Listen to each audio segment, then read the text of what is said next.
હનુમાનજી બાળ સહજાનંદજીની સ્તુતિ કરે, રામ કૃષ્ણ શિવ એ પણ સહજાનંદની સ્તુતિ કરે.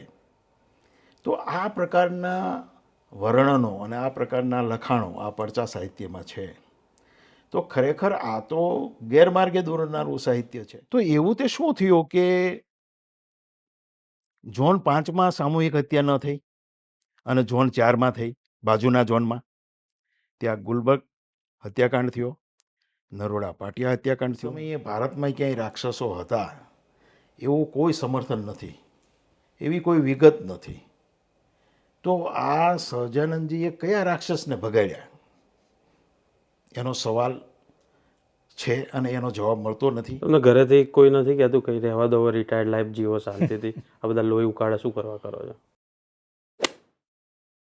તો આપણી સાથે પૂર્વ આઈપીએસ અધિકારી રમેશભાઈ સવાણી છે, તેમની સાથે વાત કરીએ. હમણાં જ તેમનું પુસ્તક આવ્યું છે, તેના વિશે વાત કરીશું, પોલીસ તંત્ર વિશે વાત કરીશું અને બીજી પણ અનેક વાતો કરીશું. સર, સૌથી પહેલાં તો અભિનંદન તમારા પુસ્તકને લઈને. Thank you. સર, શું વિચાર આવ્યો તમને આ પુસ્તક બાબતે, કે કેમ આ પુસ્તક તમે લખ્યું? પુસ્તક લખવાનું કારણ એ છે કે સંપ્રદાયની સંકુચિતતા હવે ઘર સુધી પહોંચી ગઈ છે અને એટલા સંકુચિત વિચારો, કટ્ટરવાદી વિચારો અને એવું કટ્ટર વર્તન જ્યારે આપણે સંબંધીઓમાં, ઘરમાં, સમાજમાં જોઈએ ત્યારે એવું થાય કે આવું કેમ?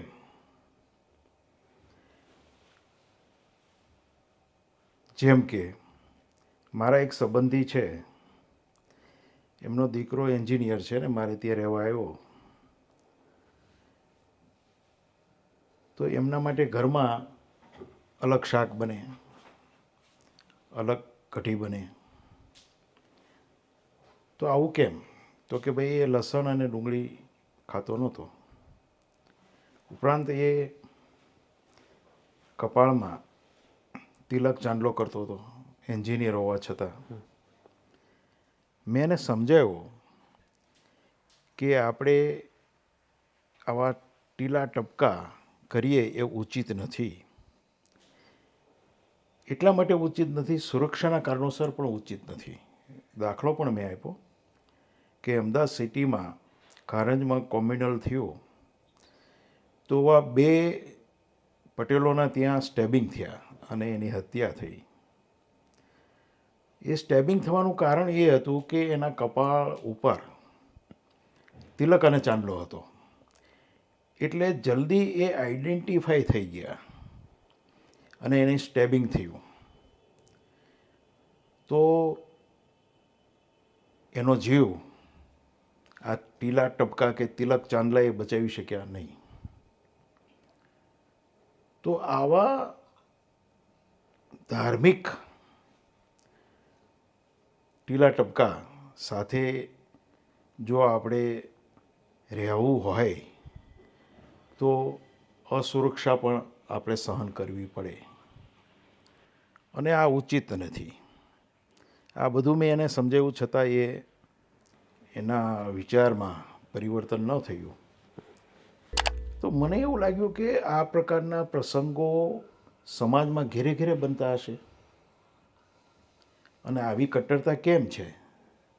તો એમાં ઊંડા ઉતરવાનું નક્કી કર્યું અને ઊંડા ઉતરતા સ્વામિનારાયણ સંપ્રદાયના પુસ્તકોનું વાંચન કર્યું. તો સમજાયું કે ભાઈ આ તો જે ધર્મના કે સંપ્રદાયના જે પુસ્તકો છે એમાં જ આ કટ્ટરતા છે અને એ ગ્રંથો જ માણસને વધારે કટ્ટર બનાવે છે, સંકુચિત બનાવે છે અને અંધશ્રદ્ધાળુ બનાવે છે. એટલા માટે આ પુસ્તક છળ કપટ લખવાનું બન્યું. સર, આપણે બાળપણથી એવું સાંભળતા આવ્યા છે કે ધર્મ નહીં સિખાતા આપસમાં बैर रखना. તો ધર્મોમાં છળ કપટ ક્યાંથી આવી ગયું? હવે અહીં ધર્મ એટલે શું એ એક સવાલ છે. ધર્મ એટલે નૈતિક ફરજ. કે ભાઈચારો રાખવો, કોઈની સાથે છેતરપિંડી ન કરવી, સત્યનું પાલન કરવું, ચોરી કરવી નહીં. આ જે નૈતિકતા છે એ જ ધર્મ છે. તો એમાં કોઈ વિશેષ સંપ્રદાય કે ધર્મ એના ટીલા ટપકા એનો આમાં સમાવેશ થઈ શકે નહીં. ધર્મ એટલે નૈતિક જીવન, એથી વિશેષ કોઈ છે નહીં. હવે તમે ધર્મ એટલે જો સંકુચિતતા હોય કે ભાઈ એમાં કટ્ટરતા હોય તો એ ધર્મ નથી. કે અમારો ધર્મ ઊંચો, બીજાનો ધર્મ નીચો, એવી સરખામણી પણ થઈ શકે નહીં. જ્યાં નૈતિકતા છે, સત્ય છે, એ ધર્મ છે, તો એમાં કોઈ ઊંચું કે નીચું નથી. પણ સંપ્રદાયમાં પોતાનો વાડો મોટો કરવા માટે આ પ્રકારના વિચારો ઘુસાડવામાં આવે છે. આમાં એક મનોવૈજ્ઞાનિક કારણ એ પણ છે કે એ એવું માનવા પ્રેરે છે કે અમે બીજાથી ઊંચા છીએ. એટલા માટે દાખલા તરીકે તમે જુઓ કે સ્વામિનારાયણ સંપ્રદાયમાં એક પંથ એવો પણ છે કે કોઈ હરિભક્ત એના સગા ભાઈને ત્યાં જાય કે એની સગી બહેનને ઘેર જાય તો એ ત્યાં જમતો નથી, ઇવન પાણી પીતો નથી. તો મને વિચાર એ આવ્યો કે ભાઈ આટલી કટ્ટરતા અને આટલી અસ્પૃશ્યતા કેમ? કે સગા ભાઈને ત્યાં જમે નહીં, સગી બહેનને ત્યાં જમે નહીં. આવો તો કયો ધર્મ છે કે આવી અલગતા શીખવે છે? હવે સ્વામિનારાયણ સંપ્રદાયમાં આવો એક પંથ પણ છે કે નહીં, સગો ભાઈ હોય તો પણ ત્યાં જમે નહીં, પાણી પણ ન પીવે, ઘેરેથી સાથે લઈ જાય. તો મને એવું લાગ્યું કે ભાઈ આ તો બધું બહુ ઉલટું છે, કરવાનું કામ બીજું છે અને આ કંઈક અવળા રવાડે ચડાવે છે. તો આ બધું જોતાં મને એવું લાગ્યું કે ભાઈ ના, આ તો બધી એક પ્રકારની અંધશ્રદ્ધા છે, વિશેષ કશું નથી. અને આ એક સાયકોલોજીકલ મિથ્યાભિમાન સંતોષવાનું એક સાધન છે કે અમે ઊંચા, તમારે ઘેરે જમીએ નહીં, તમારું પાણી ન પીએ, અને એનાથી એને સંતોષ મળતો હશે, એનો ઈગો સંતોષાતો હશે, એમાં ના નહીં. પણ આ બધાને કારણે લોકોમાં આવો એક ઘેલછા ઊભી થાય છે કે ના, અમે તમારાથી ઊંચા ને અમે તમારે ઘેર પાણી ન પીએ. તો મારું એ કહેવાનું છે કે જો સગા ભાઈને ત્યાં, સગી બહેનને ત્યાં જમવાનું ન હોય, આ સ્થિતિ જો સંપ્રદાય અત્યારે ઊભી કરતી હોય આ 2025માં, તો ગુજરાતમાં જે જડ ઘાલી ગઈ છે એ અસ્પૃશ્યતા કેમ દૂર થાય, એ પણ પ્રશ્ન છે. પણ સાહેબ એક સવાલ એ પણ થાય, તમારું પુસ્તક છળ કપટમાં તો પર્ટિક્યુલર તમે તો આખું પુસ્તક જ સ્વામિનારાયણ સંપ્રદાય ઉપર લખ્યું છે. તો એ પુસ્તકને જોતા એવું લાગે કે સ્વામિનારાયણ સંપ્રદાય બરાબર છળ કપટ, એવું નથી કે સ્વામિનારાયણ સંપ્રદાયમાં છળ કપટ. શું કહી શકાય? બિલકુલ. એમાં એક સંપ્રદાય ઊભો કરવા માટે કયા કયા તૂતનો ઉપયોગ કર્યો છે એનું વર્ણન આ પુસ્તકમાં છે. કોઈ પણ સંપ્રદાય કે કોઈ પણ વાડો એ મજબૂત કરવા માટે અથવા શ્રદ્ધાળુ લોકો પાસેથી ડોનેશન એકત્ર કરવા માટે એ હંમેશા પરચા સાહિત્ય રચે છે. હવે પરચા સાહિત્ય એટલે એવું કે સહજાનંદજીએ રાક્ષસોને મારીને ભગાડ્યા. હવે સહજાનંદજીનો સમય જે છે એ વખતે અંગ્રેજ શાસન હતું ભારતમાં, અને અંગ્રેજો શાસનમાં કે કોઈ પણ પુસ્તકમાં એ સમયે ભારતમાં ક્યાંય રાક્ષસો હતા એવું કોઈ સમર્થન નથી, એવી કોઈ વિગત નથી. તો આ સહજાનંદજીએ કયા રાક્ષસને ભગાડ્યા એનો સવાલ છે અને એનો જવાબ મળતો નથી. એ જવાબ ન જ મળે કેમ કે એ એક પરચા સાહિત્ય છે. જ્યાં સુધી સહજાનંદજી રાક્ષસને ભગાડ્યો નહીં એવું જ્યારે કહેવામાં આવે અથવા તો ભગાડ્યો એવું કહેવામાં આવે તો લોકોની શ્રદ્ધા વધારે બેસે. તો આ પ્રકારની મરેલાને જીવતો કરવો, કોળીને સાજી કરવી, એવા અનેક પરચાઓ સ્વામિનારાયણ સંપ્રદાયમાં છે. અને એના કારણે આ સંપ્રદાય વધારે ને વધારે મજબૂત થતો ગયો છે. લોકો એ પરચાને સત્ય માને છે અને એટલા માટે એ પરચાથી અભિભૂત થઈને એમને સર્વોપરી ભગવાન માને છે, પ્રગટ બ્રહ્મ સ્વરૂપ માને છે.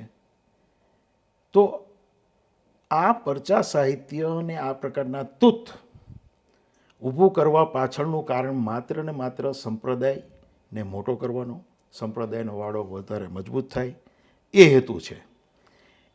એ કયા કયા પરચાઓ છે જે ગળે ઉતરે નહીં, કે દાખલા તરીકે બાળ સહજાનંદ છે, એને હનુમાનજી પગે લાગે, હનુમાનજી બાળ સહજાનંદજીની સ્તુતિ કરે, રામ કૃષ્ણ શિવ એ પણ સહજાનંદની સ્તુતિ કરે. તો આ પ્રકારના વર્ણનો અને આ પ્રકારના લખાણો આ પરચા સાહિત્યમાં છે. તો ખરેખર આ તો ગેરમાર્ગે દોરનારું સાહિત્ય છે. ભલે તમે ભક્તોને એકત્ર કરવા માટે કે ભક્તોને ખુશ કરવા માટે આ પરચાઓ લખ્યા અને છપાવ્યા, પુસ્તકો પ્રગટ કર્યા, પરંતુ આ બિલકુલ અસત્ય છે અને લોકોને ભ્રમમાં નાખનારું છે.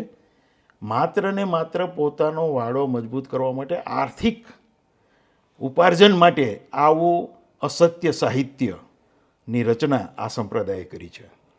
સર, ધર્મ એવી બાબત છે કે તરત જ કોઈની લાગણી દુભાઈ જાય, તરત જ કોઈને માઠું લાગી જાય અને લોકો વિરોધ કરતા હોય. તો તમને આવું કંઈ ફેસ ના કરવું પડ્યું?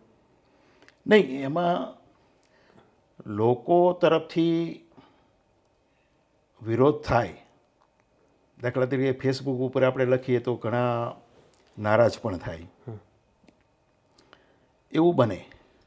કેમ કે કોઈ વ્યક્તિ સવારમાં ઉઠીને શિક્ષાપત્રીની પૂજા કરે, કોઈ વ્યક્તિ દિલથી સહજાનંદજીને સર્વોચ્ચ ભગવાન માને, તો સ્વાભાવિક છે કે એની લાગણી દુભાય. પરંતુ આપણે લાગણી દુભાવવાનો મેઇન હેતુ નથી એમાં. આપણો હેતુ એ છે કે એમના સાહિત્યમાં એમણે ક્યાં ક્યાં તૂત ઊભા કર્યા છે, ક્યાં ક્યાં ગપ્પા મારેલા છે અને ક્યાં ક્યાં અતાર્કિક લખાણો લખ્યા છે, એના પેજ નંબર સાથે, એના જ પુસ્તકોના લખાણના ઉતારા સાથે આપણે આપણી વાત સ્પષ્ટ કરી છે. એટલે એમાં મને એવું લાગે છે કે કોઈ એ વિરોધ કરી શકે એવી સ્થિતિમાં નથી.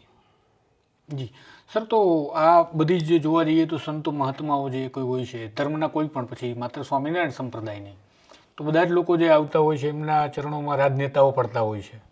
અને રાજનેતાઓ જે છે એક સિસ્ટમનો મુખ્ય હિસ્સો છે. તો આ રાજનેતાઓ જે આ સાધુ સંતો આટલું ધુપ્પલ ચલાવે છે કે છળકપટ ચલાવે છે, છતાં રાજનેતાઓ એના ચરણોમાં જાય છે, એના વિશે તમારું શું માનવું? બિલકુલ. રાજનેતાઓ છે એ ભક્તોમાં પોતાનો મતદાર શોધે છે એટલે જવાના. એનું ઉત્તમ ઉદાહરણ એ છે કે આશારામના આશ્રમમાં તમે જુઓ કે ત્યાં વાજપેયી ગયા છે, અટલ બિહારી વાજપેયી ગયેલા છે, નરેન્દ્ર મોદી ગયેલા છે, કેશુભાઈ પટેલ ગયેલા છે. એટલે બધા જ ત્યાં ગયા છે. અને એ એટલા માટે જાય છે કે એને આસારામ પાસે લાખો લોકો એના ભક્તો છે અને મોટી સભા હોય તો સ્વાભાવિક છે કે નેતાઓ છે એને એમાં મતદાર દેખાય અથવા તો લોકોને રાજી રાખવા માટે પણ જતા હોય છે. ઈચ્છા ન હોય તોય જતા હોય છે દેખાડવા માટે. તો સ્વાભાવિક છે કે આ લોકો એનો ઉપયોગ કરે છે ભક્તોનો. અને અત્યારે તો સમય જ એ છે કે તમામ ભક્તોનો ઉપયોગ રાજકીય રીતે થઈ રહ્યો છે. હવે એ કથાકારો હોય, કોર્પોરેટ કથાકારો હોય કે ડાયરા કલાકારો હોય કે બીજા કોઈ પણ ધર્મના કે સંપ્રદાયના મહારાજાઓ હોય કે એના સ્વામીઓ હોય કે પ્રગટ બ્રહ્મ સ્વરૂપો હોય, એ દરેકની પાસે મોટામાં મોટું ભક્ત મંડળ છે. એટલે એમને રાજી રાખવા માટે અને એમના વોટ પ્રાપ્ત કરવા માટે રાજકીય માણસો એમને ત્યાં જાય છે અને એનો ઉપયોગ પણ કરે છે. જી પણ સાહેબ, આપ પોલીસનો આપનો એક ખૂબ લાંબો કાર્યકાળ રહ્યો. આપ રિટાયરમેન્ટ સુધી આઈપીએસ અધિકારી તરીકે ફરજ બજાવી અને હવે આ મુહિમમાં તમે જંપલાવો છો, તો પેલું કોઈ ડર કે એવું નથી? નહીં, ડરનું કારણ નથી. પણ હું આપને કહું કે આપણા એક પ્રખર ઇતિહાસકાર મકરંદ મહેતા, એણે એક અર્થાત મેગેઝિનમાં એક લેખ લખ્યો અને એ લેખમાં લગભગ 40 પાનાનો એ લેખ હતો ને એ લેખમાં એનો નિચોડ એ હતો કે સહજાનંદજી સમાજ સુધારક હતા, ભગવાન ન હતા. આ વિધાનના કારણે તે સમયે એની ઉપર કેસ કરવા માટે સરકારની પરમિશન માંગી અને સરકારે પરમિશન પણ આપી અને કોર્ટમાં કેસ પણ થયો. જોકે પાછળથી એ કેસ સંકેલાઈ ગયો. પરંતુ મારું એ કહેવાનું છે કે એ સમયે આપણા ચીફ મિનિસ્ટર અમરસિંહ ચૌધરી હતા. એ સમયની આ વાત છે. તો એ સમયે જો કેસ થઈ શકે તો આ સમયે પણ કેસ થઈ શકે. પણ કેસ કેમ નથી થતો એ એક સવાલ છે.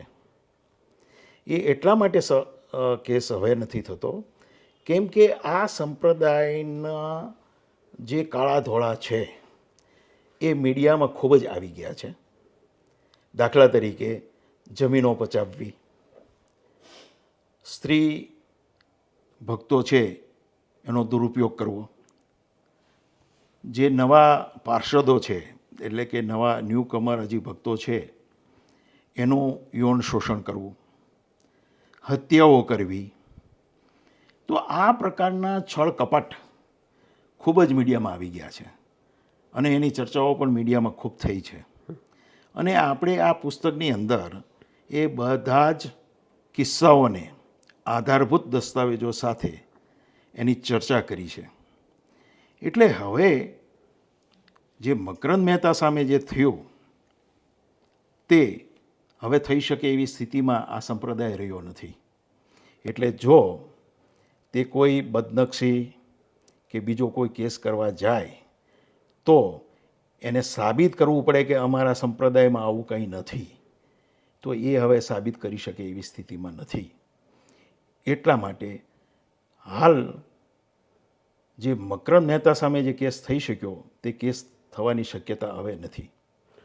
સાહેબ, બીજા પણ ધર્મો છે, એમાં પણ દૂષણો છે, બીજા પણ ધર્મોના સંપ્રદાયો છે. એક વર્ગ એવો પણ છે, તમારા જે લેખ હોય છે એના કમેન્ટ્સમાં આપણે જોઈએ તો, અથવા બીજા કોઈ પણ વ્યક્તિ ફિલ્મો બને, જ્યારે પુસ્તકો આ પ્રકારના લખાય ત્યારે એક પ્રશ્ન હંમેશા ઉઠતો હોય છે, તો તમને હિન્દુ ધર્મ અને હિન્દુ સંપ્રદાયોમાં જ કેમ આ બધું દેખાય છે? બીજે બધે ક્યાંય કંઈ કશું થઈ નથી રહ્યું? બિલકુલ. મોટા ભાગે ભક્તોની આ દલીલ હોય છે કે તમે આ એક જ ધર્મ કે હિન્દુ ધર્મની પાછળ કેમ પડ્યા છો. મારું કહેવાનું એ છે કે આપણે જમવા બેઠા હોય તો આપણા ભાણાની માખી આપણે ઉડાડવી પડે. આપણા ભાણાની માખી ઉડાડીએ ને બાજુના બેઠેલા પાડોશી હોય એની માખી ઉડાડવા જઈએ તો શું થાય? અથવા તો મારા ઘરમાં કચરો પડ્યો છે એ મારે સાફ કરવો પડે પહેલાં. પણ હું એવો આગ્રહ રાખું નહીં, પાડોશીના ઘરમાં હું પહેલો કચરો સાફ કરીશ પછી જ હું મારા ઘરનો કચરો સાફ કરીશ. એવો હઠાગ્રહ રાખી શકાય? ન રાખી શકાય. તો વાત એ છે કે જે સમાજમાં, જે ધર્મમાં તમે જોડાયેલા છો ત્યાં જેટલી સાફ સૂફી થાય અને જેટલી સ્વચ્છતા થાય એ કરવી જોઈએ. અને બીજા જે ધર્મ કે સંપ્રદાયો છે તેમાં પણ બીજા લોકો કરશે જ. આપણે બધાનું આપણે કરી લઈએ એવું નથી, પણ જેની જાણકારી હોય એનું આપણે સફાઈ કરીએ તો એ વધારે ઉચિત છે. દાખલા તરીકે મુસ્લિમ છે ધર્મ, તો એમાં પણ એવી કેટલીક કટ્ટરતાઓ છે, રૂઢિચુસ્તતાઓ છે, પણ એના માટે કોઈ મુસ્લિમ જે હશે કોઈ રેશનલ એ કરશે જ, અથવા તો બીજો કોઈ સંપ્રદાય છે તો એના વિશે જે જાણતા હશે, એના ડીપ નોલેજ હશે, એ કરશે. દરેક જગ્યાએ તલવાર લઈને આપણે ઉતરી પડીએ મેદાનમાં, એ પણ ઉચિત નથી. તમને ઘરેથી કોઈ નથી કહેતું કંઈ રહેવા દો, રિટાયર્ડ લાઈફ જીવો શાંતિથી, આ બધા લોહી ઉકાળે શું કરવા કરો છો? નહીં, બિલકુલ એમાં મારા ઘરમાંથી તો કોઈ એવો સવાલ નથી આવતો, કેમ કે મારા મિસિસ ને બધા રેશનલ છે, કુટુંબ પણ રેશનલ છે. પરંતુ મિત્રો તરફથી ને બીજા લોકો એવું કહે છે કે ભાઈ આ શા માટે કરો છો, આમાં શું મળે? એટલે હું કહું છું કે ભાઈ આમાં મેળવવાનું મારે કાંઈ નથી. મેળવવાનું એ છે કે ભાઈ આ જાગૃતિ થવી જોઈએ. આ જે છળ કપટ છે એ ખુલ્લું થવું જોઈએ, અને બીજા લોકો આમાં આંધળુકિયા કરે છે એ ન થવું જોઈએ. અને બીજું કે આ સંપ્રદાયના આવા પ્રચારના કારણે કે સર્વોપરી ભગવાન, પ્રગટ બ્રહ્મ સ્વરૂપ વગેરે પ્રચારના કારણે જે લોકો ડોનેશન આપે છે એના કારણે વધારે વધારે મંદિરો બનતા જાય છે, દેશ વિદેશમાં મંદિરો બને છે, અને દરેક મંદિર જાણે રિલાયન્સ ઇન્ડસ્ટ્રી હોય એ રીતે આવક મેળવે છે. ખરેખર સમાજ પ્રત્યે એની જે ફરજ છે એ શું, એ તો બજાવતા નથી. માત્ર મંદિરો એટલે નિર્માણ કરે છે વધારે વધારે આવક થાય એટલા માટે વધારે મંદિર બનાવે છે. તો આ ક્યાં જઈને અટકશે? વધારે મંદિર, વધારે આવક, વધારે મંદિર, વધારે આવક. શું આને ધર્મ કહી શકાય? સર, પહેલાં તો એવું હતું કે સાક્ષરતા એટલી નહોતી. અત્યારે તો આપણે જોઈએ કે બીટેક થયા હોય કે MBA કર્યું હોય, IITમાંથી પાસ આઉટ લોકો હોય, એવા પ્રકારના પણ આ સંપ્રદાયોમાં ઉતર્યા હોય છે, સંન્યાસ લઈ લેતા જોવા મળે છે. તો અત્યારે તો આવું છે, તો એવું તો છે ને કે ખબર નહીં પડતી હોય લોકોને? ને બિલકુલ સ્વામિનારાયણ સંપ્રદાય છે એમાં જે બાપ્સ છે એમાં મોટા ભાગે ભણેલા ગણેલા છે, એન્જિનિયર છે, ડૉક્ટર છે, એ લોકો જોડાય છે, સાધુ થઈ જાય છે, દીક્ષા લે છે. એટલે એવું નથી કે ભાઈ આમાં કોઈ ઓછું ભણતર હોય અને જોડાય છે. મોટા ભાગે તો આ લોકો સંપ્રદાય પણ એ હવે ધ્યાન રાખે છે કે ભણેલાને લેવા, ભણ્યા ન હોય એને તો લેતા જ નથી એ લોકો, અથવા લે તો ખાલી પાર્ષદ રાખે, સંત તો બનાવે જ નહીં, સાધુ તો બનાવે જ નહીં. એને તો ભણેલા ગણેલા જોઈએ છે, ડૉક્ટર, એન્જિનિયર, એ જેથી કરીને વધારેમાં વધારે એની પાસેથી પ્રચાર કરાવી શકાય. તો હંમેશા એનું ટાર્ગેટ એ છે કે વેલ એજ્યુકેટેડ હોય એને આપણે દીક્ષા આપવી. પણ હવે આ લોકો જે દાખલા તરીકે જેમ બીજા સંપ્રદાયોમાં છે કે જેમ નાની ઉંમરમાં હજી તો કિશોરવય હોય ત્યાં જેમ દીક્ષા આપી દેવામાં આવે છે, એમ આમાં પણ નાની વયે દીક્ષા આપે છે, મોટી વયે પણ દીક્ષા આપે છે, પુખ્ત વયે. પણ એ સમયે હજી એને સંસારની અનુભવ નથી હોતો, સંસારનો. અને દેખાદેખીમાં અથવા જાહેરમાં માનપાન મળે છે કે મહંત સ્વામીના હસ્તે દીક્ષા લીધી, માનપાન મળે અને કુટુંબમાં પણ વાહવાહી થાય, એટલે આ લોકો જોડાય છે. પરંતુ એમાંથી ઘણા પણ પાછા પણ આવે છે, જોડાયેલા પાછા આવે છે કે એને ભૂલ સમજાય છે કે ભાઈ ના. અને આમાં બાપ્સના એક વ્યક્તિ જે છે હરિભગત અને પાક્કા એના સંન્યાસી થઈ ગયેલા, યુકેમાં છે, અને એ પછી પરત પણ આવી ગયા અને પછી તો એ ક્રિશ્ચન ધર્મમાં પણ જોઈન થઈ ગયા. એટલે એવું નથી કે ભાઈ આમાં એ સતત જોડાયેલા રહે છે, એને જ્યારે સમજાય ત્યારે પરત આવે છે. પરંતુ મોટા ભાગે એક વખત ઝંપલાવ્યા પછી એમાં વધારે માનપાન મળતું હોય, લોકો પગે લાગતા હોય, લોકો તરફથી આદર સત્કાર મળતો હોય, એટલે એ કારણોસર એ પછી ત્યાં જોડાયેલા રહે છે. પણ આનાથી સમાજને શું ફાયદો, દેશને શું ફાયદો? એનાથી કોઈ એવું છે કે આમાંથી કોઈ વિવેકાનંદ બની જશે કે આમાંથી મોટો કોઈ ફિલોસોફર બની જશે? અત્યાર સુધી તો બન્યું નથી. કોઈ વિવેકાનંદની કક્ષાનો કોઈ વ્યક્તિ હજી સુધી બન્યો નથી આમાં. તો ધર્મના ક્ષેત્રે આપણે ભારતનું નામ રોશન કરે એવી પણ વ્યક્તિ અત્યાર સુધી તો બની નથી આમાં, આ સંપ્રદાયમાં. તો એનો અર્થ છે કે ભાઈ આપણે કંઈક અવળી દિશાએ છીએ.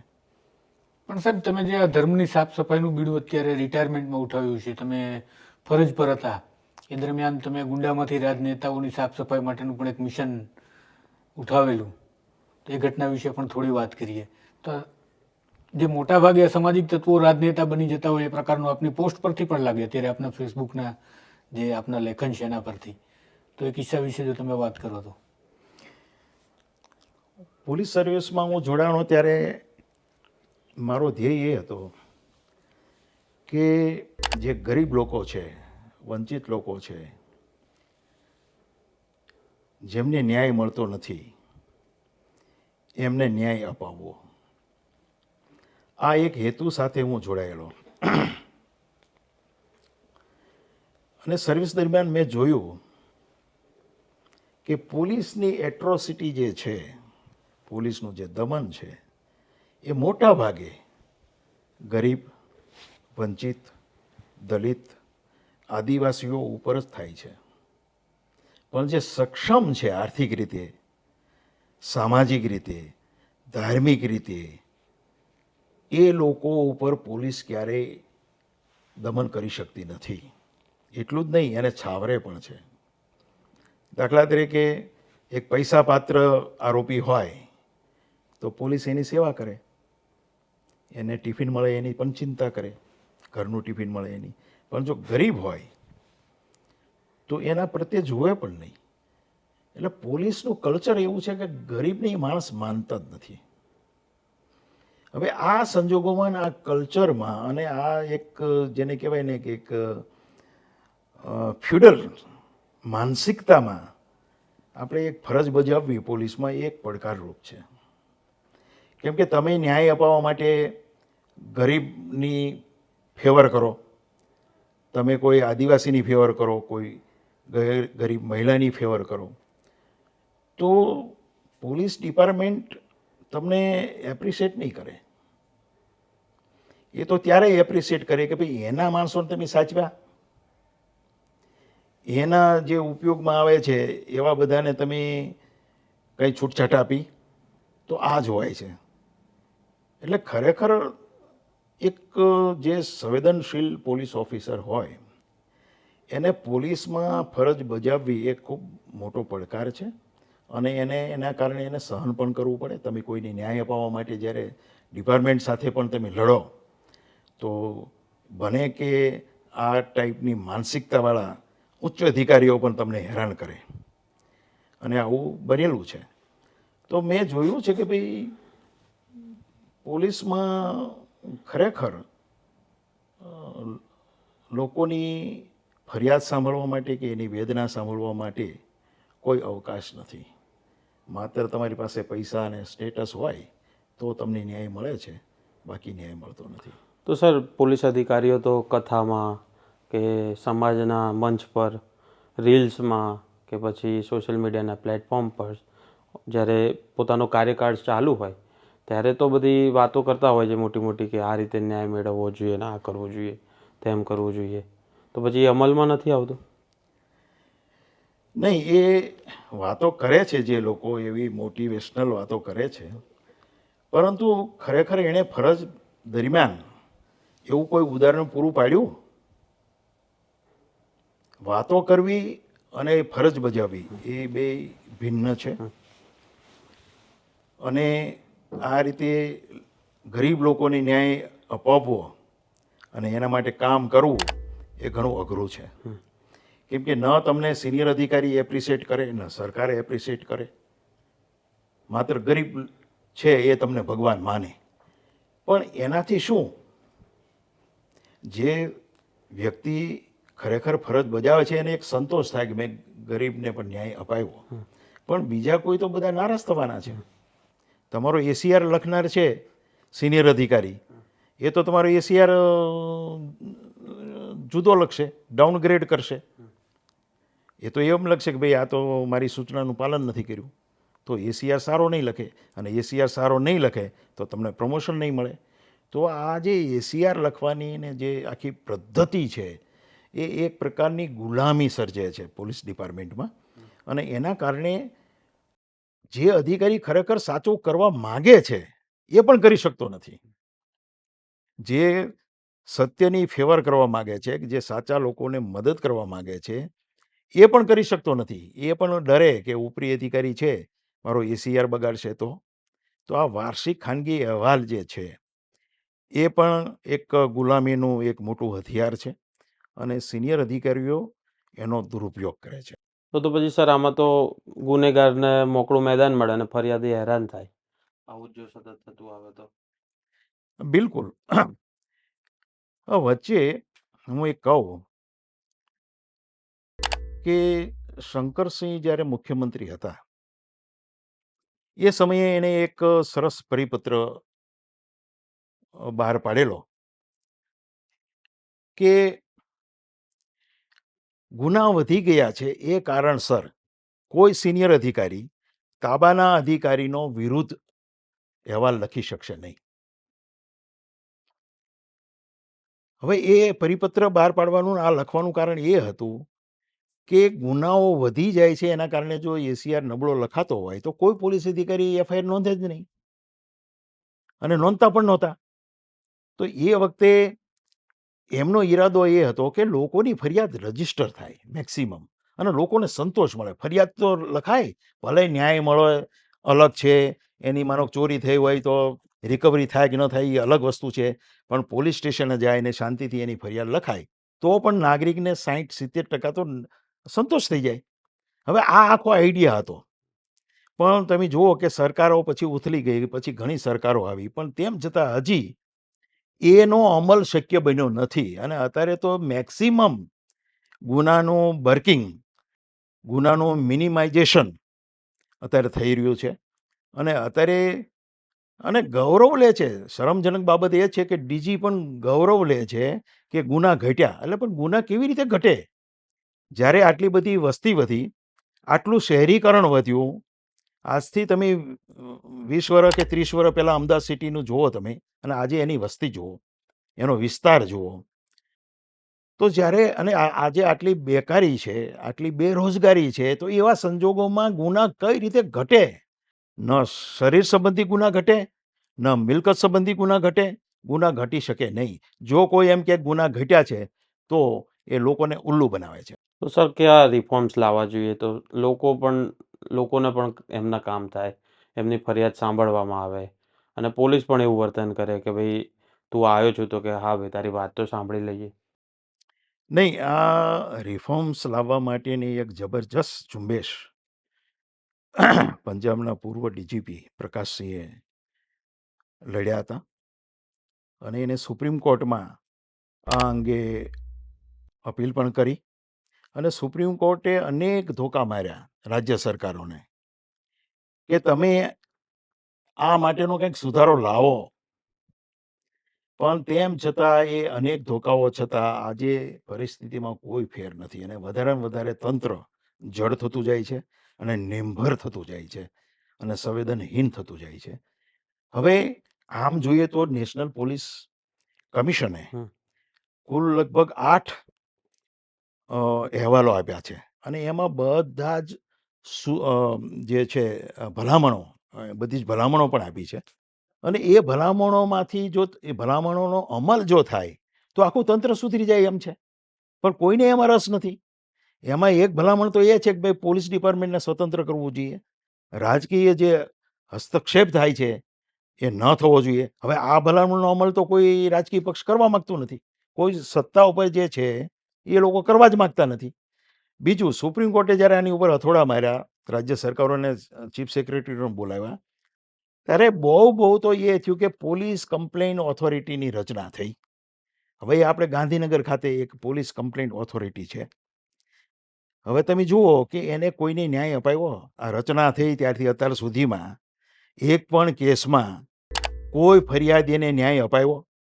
એક દાખલો તો બતાવો. તો સરકારની એ ફરજ નથી કે આ ઓથોરિટી રચી છે લોકો માટે કે લોકોની ફરિયાદ ન નોંધાય, પોલીસ મિસબિહેવ કરે કે ગેરવર્તન કરે તો પોલીસ અધિકારીની વિરુદ્ધમાં ફરિયાદ અહીંયા નોંધાશે. તો એવી ફરિયાદ નોંધાય અને એની સામે કોઈ પગલાં લીધા? તો પગલાં લીધા હોય તો જાહેર તો કરો કે અમે આ વર્ષમાં 2024માં આટલા પોલીસ અધિકારીની સામે પગલાં લીધા. તો એનો અર્થ છે કે ભાઈ માત્ર લોકોને ઉલ્લુ બનાવવા માટેની આ ઓથોરિટી છે, ખરેખર એ કામ કરતી નથી. અને આ તંત્ર ત્યારે સુધરે કે ખરેખર એમાં નિષ્ઠા હોય. સત્તામાં જે લોકો છે એમાં નિષ્ઠા હોય અને એમાં એક રાજકીય કમિટમેન્ટ હોય કે મારે આ કરવું છે, તંત્ર સુધારવું છે, તો સુધરી જાય. અશક્ય નથી. પણ સાહેબ જે રીતે આપણે અત્યારે ચર્ચા કરીએ છીએ તો જે નવા પોલીસ અધિકારીઓ આવ્યા એ મોટા ભાગે તો કાં તો સેલિબ્રિટી જેવું ફિલિંગમાં આવ્યા છે અથવા તો દબંગ કે સિંઘમ જે મૂવી સ્ટાઇલમાં. તો એમને આપણી વાતો સાંભળીને અને ખાસ તો તમારી જે છે એમને એવું લાગતું હશે કે આવું તો કેવી રીતે શક્ય છે, કારણ કે આઈ થિંક તમારા કાર્યકાળ દરમિયાન એમની નોકરી પણ નહીં લાગી હોય. તો એ લોકો માટે તમે કયા એવા ઉદાહરણો રજૂ કરી શકો જે તમારા કાર્યકાળ દરમિયાન તમે એવા કામ કરેલા છે કે જેનાથી પ્રસ્થાપિત થઈ શકે કે તમે પણ કરી શકો? બિલકુલ. હું 2002 ના કોમી તોફાનો દરમિયાન ઝોન 5માં ડીસીપી હતો અને મારી અંડર ગોમતીપુર, રખિયાલ, બાપુનગર, ઓઢવ અને અમરાઈવાડી એ 5 પોલીસ સ્ટેશન હતા. તો એવું તે શું થયું કે ઝોન 5માં સામૂહિક હત્યા ન થઈ અને ઝોન 4માં થઈ, બાજુના ઝોનમાં. ત્યાં ગુલબર્ગ હત્યાકાંડ થયો, નરોડા પાટિયા હત્યાકાંડ થયો, નરોડા ગામ થયો. તો બાજુમાં જ જે ઝોન છે ત્યાં થયો.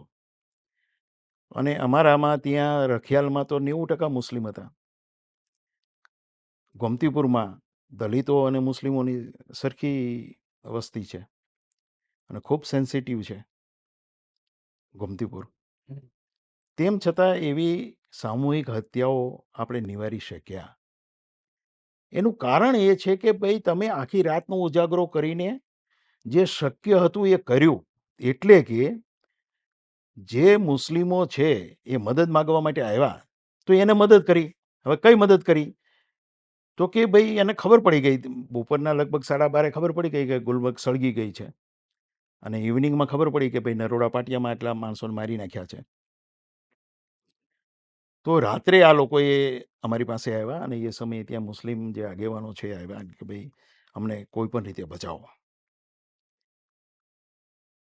તો એને કીધું કે ભાઈ તમે, હું એક શરતે તમને બચાવું કે તમે કોઈ પ્રતિકાર ન કરો. પ્રતિકાર કરશો તો વધુ સળગશે. તમે એસિડના બલ્બ ફેંકો કે પથ્થરમારો કરો તો પછી એમાં તો પોલીસ એની વચ્ચે ઊભી રહી જશે ને કઈ જગ્યાએ કોની સામે એક્શન લેવા એ ખબર જ નહીં પડે. તો પહેલાં તો તમે પ્રતિકાર ન કરો તો હું તમને મદદ કરી શકું. તો એ એગ્રી થયા અને એ કીધું કે ભાઈ તમે 5 કે 10 મિનિટ સુધી રાહ જોવાની તમારે, ત્યાં સુધી પોલીસ આવી જશે. તો એ એગ્રી થયા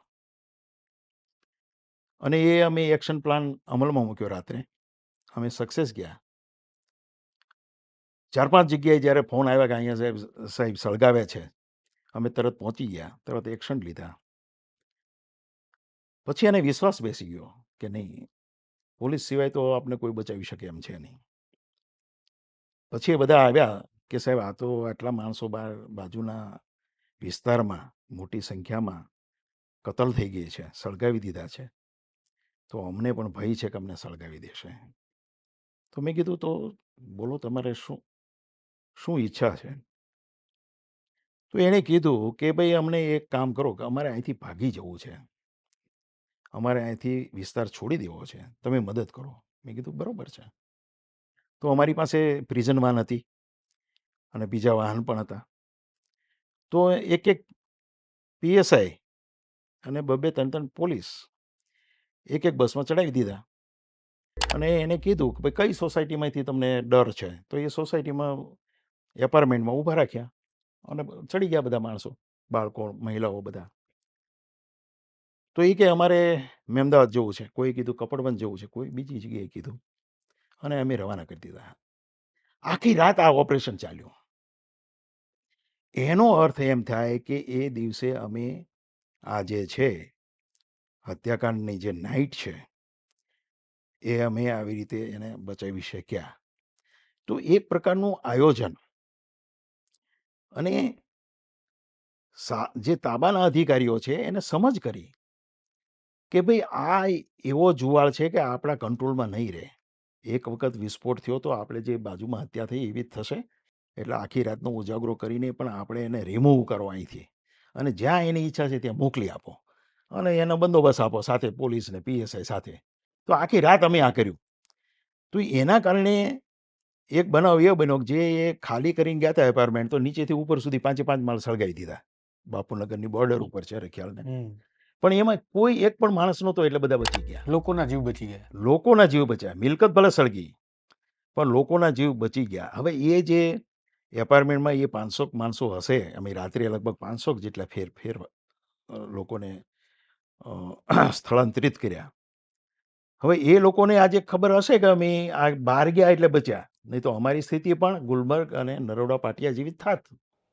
પણ તો સાહેબ આવી સિચ્યુએશનમાં બધા જ એવી ચર્ચાઓ હજી પણ ચાલે છે કે ઉપરથી છૂટ હતી અને પોલીસને રોકવામાં આવતી હતી. તો આ તમે આટલું બધું એક્શન મોડમાં કામ કરતા તો ઉપરથી ફોન નહોતા આવતા કોઈને? નહીં, ઉપરથી છૂટ એટલે કોઈ એવું નહોતું કે પોલીસ સ્ટેશન કોઈ માનો કે સીએમ છે કે એચએમ છે એવું નહોતો કહેતો કે ભાઈ એને મરવા દો, ઓલું કરો વગેરે. પોલીસ અધિકારી ન કહે, પરંતુ એના જે કાર્યકરો છે, માનો કે વીએચપી છે, બજરંગ દળ છે, બીજા બધા છે, એના કાર્યકરોને એ પ્રોત્સાહન આપતા હોય. પોલીસ અધિકારી ન કહે. બીજું કે પોલીસ અધિકારીને એટલે કે ઉપરી અધિકારી એટલે કે પોલીસ કમિશનરને એવી સૂચના ન આપે શૂટ એન્ડ સાઇટની. હવે તમે જુઓ કે ગુલબર્ગ નરોડા પાટિયાના જે મોટા બનાવો બન્યા એમાં શૂટ એન્ડ સાઇટનો ઓર્ડર કરવો જોઈએ કે જ્યારે તમારી સામે સામૂહિક રીતે માનવ સહાર થઈ રહ્યો હોય તો તમારે શૂટ એન્ડ સાઇટ કરવું જ પડે, ફાયરિંગ કરવું જ પડે. અને એ તો આઈપીસીમાં લખેલું છે કે તમારો જીવ બચાવવા માટે અથવા બીજાનો જીવ બચાવવા માટે તમે કોઈ પણ વ્યક્તિનું મૃત્યુ નિપજાવી શકો છો. એ તો આઈપીસીમાં છે. તો કાયદામાં જોગવાઈઓ હતી જ, એમાં કંઈ ઉપરથી આદેશ લેવાની જરૂર નહોતી.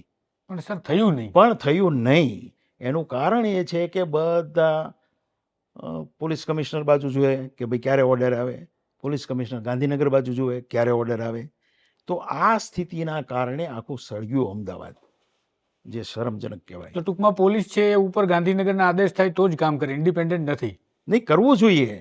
પોલીસ અધિકારીની ડ્યુટી છે એને બંધારણ મુજબ ફરજ બજાવવી જોઈએ, પણ બજાવતા નથી.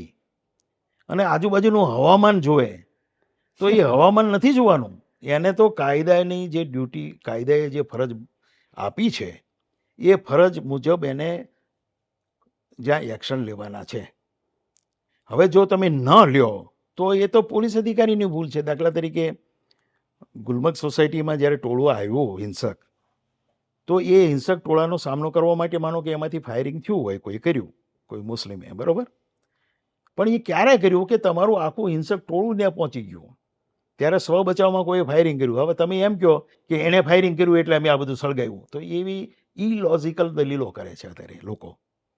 તો ખરેખર મારું એમ કહેવાનું છે કે ગોધરાકાંડ છે એ શરમજનક ઘટના હતી જ, અને ગોધરાકાંડના જે આરોપી છે એને ફાંસી પણ થવી જોઈએ, એમાં કોઈ સવાલ જ નથી. પરંતુ એનો અર્થ એમ નથી કે ગોધરાનો બદલો અમદાવાદના મુસ્લિમો સાથે લેવો, એ બિલકુલ ઉચિત ન કહેવાય. પણ સર ગુલબર્ગ કાંડની આપણે વાત કરો છો તો એક હમણાં તાજેતરનો જ કિસ્સો છે એહસાન જાફરી, કે જે પોલીસની મદદ માંગતા રહી આખી સોસાયટી માટે, સાંસદ હોવા છતાં પણ એમના માટે કોઈ મદદ સમયસર ન પહોંચે એવું ત્યારના માધ્યમોનું કહેવું હતું અને માનવું છે આજે પણ. અને ત્યારે એમના પત્ની હજુ પણ ન્યાય માટે લડતા લડતા ઝકિયા જાફરી એમનું નિધન થયું અને એક એવી કમેન્ટ આવે છે માધ્યમ પર, ટ્વિટર પર, અને જાણે ખુશ થયા હોય એ પ્રકારની, અને એમને પત્રકારો કહેવામાં આવે છે. ત્યારે તમે લખ્યું છે આ વિશે પણ. બિલકુલ. એક જે પોતાની જાતને ભક્ત તરીકે ગૌરવ લે છે એ પત્રકારનું નામ તો હું નહીં કહું, પરંતુ એણે લખ્યું છે, મેં પોસ્ટ લખી અને એનો મેં સ્ક્રીનશોટ પણ મૂકેલો છે. એણે ઝાકિયા જાફરીનું અવસાન થયું ત્યારે એણે એમ લખ્યું કે પૃથ્વી ઉપરથી પાપનો નાશ થયો. એક પાપ ઓછું થયું. તો શું ઝાકિયા જાફરી એ પાપ હતા? એણે તો પોતાના પતિ અને બીજા 69 લોકો જે હતા પોતાની સોસાયટીના, એની નજર સામે એને મરતા જોયા છે, સળગતા જોયા છે. એના ન્યાય માટે એ ગયા. હવે એને ન્યાય ન મળ્યો. એના ઘણા કારણો છે. હવે ન્યાય ન મળ્યો, ઓકે, પરંતુ તમે એને પાપી કઈ રીતે કહી શકો? અથવા પાપ છે એવું કઈ રીતે કહી શકો?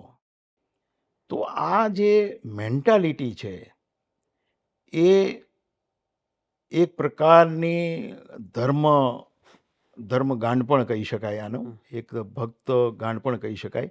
અને જ્યારે તમે આવા અતિ ભક્ત થઈ જાઓ છો ત્યારે તમારે વિવેક પણ જતો રહે છે. અને આ વિવેકહીન આ લેખકો અને કહેવાતા પત્રકારો પણ આવું લખે છે કે ભાઈ પાપ ઓછું થયું. ખરેખર તો એક એ ઘટના છે કે આપણે આટલા લોકો મરી ગયા છતાં પણ આપણું ન્યાયતંત્ર, પોલીસ તંત્ર એને ન્યાય ન અપાવી શક્યું. આપણો સમાજ એને ન્યાય ન અપાવી શક્યો. અને આ શરમજનક ઘટના છે. તો એ ઘટનાને આવી રીતે એને પાપ તરીકે જોવી એ તો રાક્ષસી કૃત્ય છે. સર, એક એવી દલીલ એવી પણ હોય છે કે પોલીસ સમાજમાંથી જ આવે છે, સમાજ જેવો હશે એવી પોલીસ હશે. તો આના વિશે તમારો શું વિચાર? નહીં, બિલકુલ, કે સમાજમાં જે માનો કે સમાજમાં જે અંધશ્રદ્ધાઓ છે એ પોલીસમાં પણ હોય, સમાજમાં જે કરપ્શન છે એ પોલીસમાં પણ હોય, સમાજમાં જે બિન સંવેદનશીલતા છે એ પોલીસમાં પણ હોય, સમાજમાં જે દાખલા તરીકે ફ્યુડલ સિસ્ટમ છે એ પોલીસમાં પણ આવે. એ બધી વાત સાચી, પણ પોલીસમાં આવે એ તાલીમ મેળવે છે. 1 વર્ષ સુધીની તાલીમ હોય છે અને એ તાલીમ દરમિયાન કાયદાઓ ભણવાના હોય છે અને તાલીમમાં પાસ થવાનું હોય છે. તો તાલીમ પામેલા તાલીમના અંતે બંધારણના સોગંદ લેવાના હોય છે કે હું બંધારણ મુજબ મારી ડ્યુટી બજાવીશ, નહીં કે ધર્મ, જ્ઞાતિ, જાતિ એ કોઈ પાસાને હું ધ્યાનમાં નહીં રાખું, માત્ર બંધારણને ધ્યાનમાં રાખીને હું ફરજ બજાવીશ. એનું શું?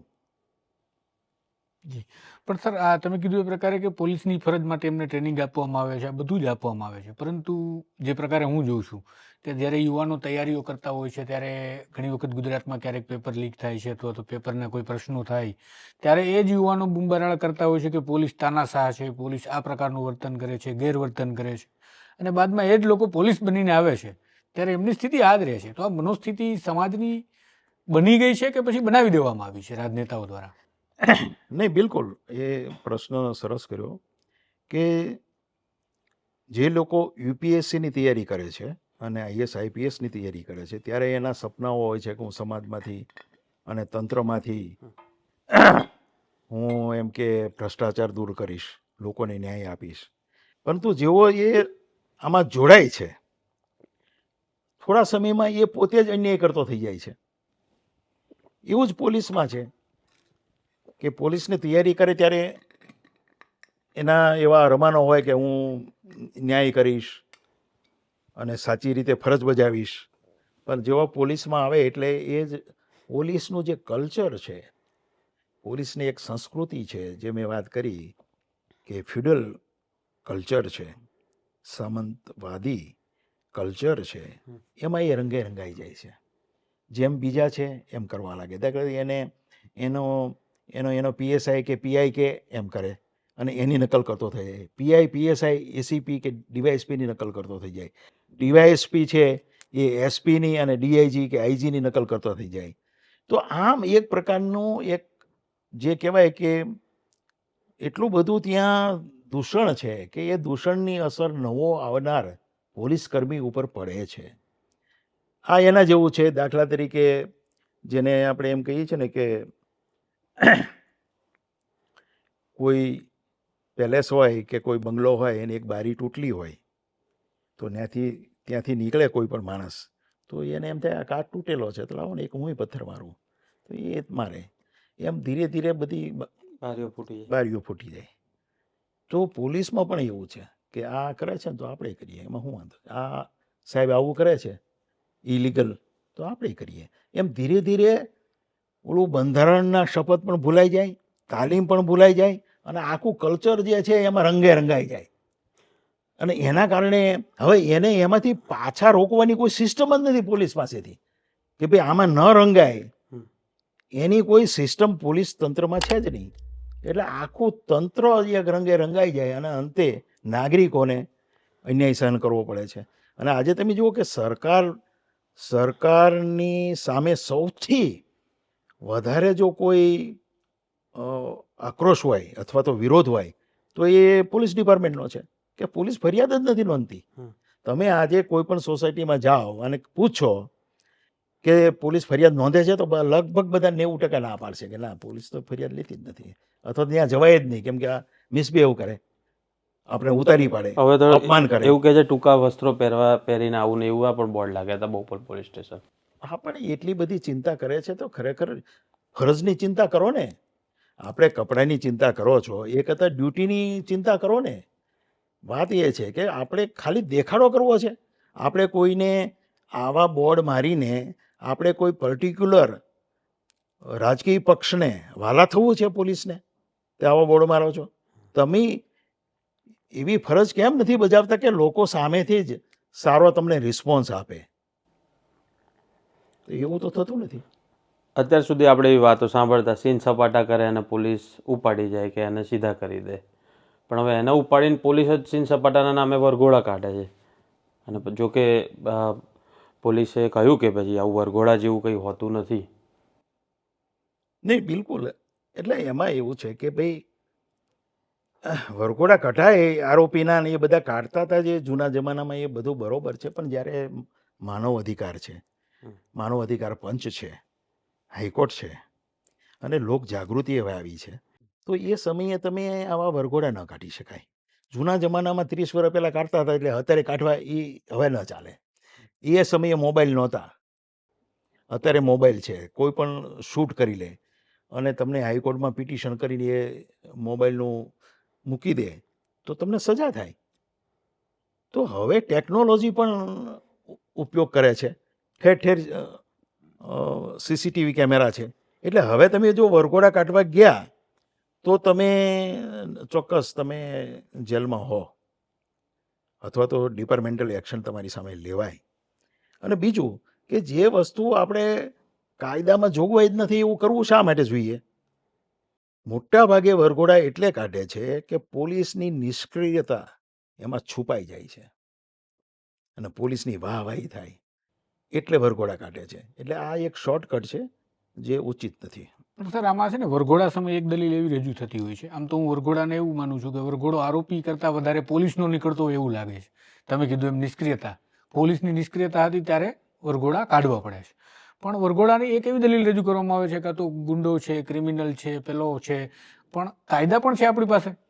જે કામ કાયદો કરવાની ના પાડે છે એ કાયદાની બહાર જઈને પોલીસ જ્યારે એક વ્યક્તિ સામે, માનો કે ક્યારેક બની શકે કે ખરેખરનો કોઈ એવો ગંભીર ગુનેગાર હોય, એનો વરઘોડો કાઢી નાખ્યો, પણ જેમ આપણે નકલી એન્કાઉન્ટરમાં પણ જોયું હતું કે સાચાની પાછળ 5 ખોટાના પણ એન્કાઉન્ટર થાય, તો આ વરઘોડાની સિસ્ટમ બને પોલીસમાં.